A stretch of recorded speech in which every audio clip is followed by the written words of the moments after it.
ఇంకొక మాట ఏంటంటే కౌన్సిల్లో చైర్మన్ గారు అసలు ఎవరికి కూడా అంత టైం ఇయ్యరు. ముఖ్యంగా పర్సనల్ విషయాలు మాట్లాడుకునేటప్పుడు అసలే టైం ఇయ్యరు. వారు ఎక్కడన్నా పేదవాళ్ళ గురించో, తెలంగాణ రాష్ట్ర అభివృద్ధి గురించో, సంక్షేమం గురించో ఎక్కడన్నా మాట్లాడారు. వారు మాట్లాడిన మాటలలో ఎంతసేపు బీఆర్ఎస్ పార్టీ ఇట్లా, బీఆర్ఎస్ పార్టీ అట్లా, కేసీఆర్ గారు ఏం చేసినారు అని చెప్పేసి ఇదే పందాలో మాట్లాడారు. More than half an hour. It is almost 40 hours. 40 hours 40 minutes time ఎట్లా ఇస్తారు? ఒక చైర్పర్సన్ గారు పర్సనల్ విషయాలు మాట్లాడుకుంటున్నప్పుడు వారు ఇవ్వడం అనేది మనకు అర్థమవుతుంది. కంప్లీట్గా ఇది కంప్లీట్గా ప్రీ ప్లాన్డ్ డ్రామా ఇది. తను ప్రిపేర్ అయ్యి వచ్చింది, ఏం చెప్పాలో న్యాచురల్గా అప్పటికప్పుడు కడుపులోంచి వచ్చిన దుఃఖం అని నేను అనుకోవట్లేదు.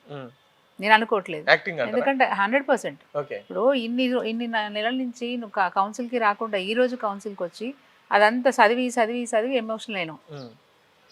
ఎమోషనల్ అయినావు కరెక్టే. ఇప్పుడు మరి ఎమోషనల్ అవ్వడానికి నేను ఒక్కటే అడుగుతాను, కౌన్సిల్లో నీ బాధ్యత ఏంటి? కౌన్సిల్లో ప్రజల బద్దు గురించి మాట్లాడు, ప్రజల బాధల గురించి మాట్లాడు, సమస్యల గురించి మాట్లాడు. మీరు ఎందుకు దుఃఖం వచ్చింది నేను అడుగుతాను.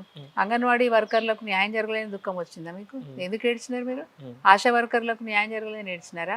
రైతన్నులు గోసపడుతున్నారని ఏడ్చినారా? రైతులకు ఎరువులు దొరుకుతలేమని చెప్పి ఏడ్చినారా? రైతుల ఆత్మహత్యలు జరుగుతున్నాయని చెప్పి ఏడ్చినారా? కాంగ్రెస్ పార్టీ ఇచ్చిన మాట నిలబెడతలేదు, మహిళల్ని అన్యాయం చేస్తుందని ఏడ్చినారా? నేను 42% రిజర్వేషన్ కోసం పోరాటం చేసిన ఇప్పటివరకు ఆ రిజర్వేషన్ మీద ఎవరు మాట్లాడతలేరు, స్పందిస్తలేరు అని చెప్పి ఏడ్చినారా?